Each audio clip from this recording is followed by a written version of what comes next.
நான் பல கோடிகளுக்கு அதிபதி.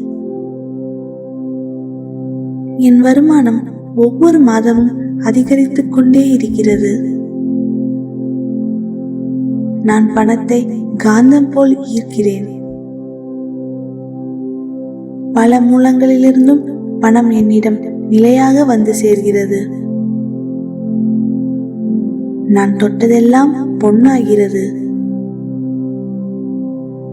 செல்வம் சேரும் விதம் பலதரப்பட்ட வாய்ப்புகளை தொடர்ந்து ஈர்க்கிறேன். செல்வம் எனக்கு அன்பையும் சந்தோஷத்தையும் நிம்மதியையும் அள்ளி தருகிறது. நான் பணத்தை மதிக்கிறேன். பணம் என்னை விரும்பி என்னிடம் வந்தடைகிறது. ஒவ்வொரு நாளும் நான் மேலும் மேலும் பெரும் செல்வந்தனாக உயர்கிறேன்.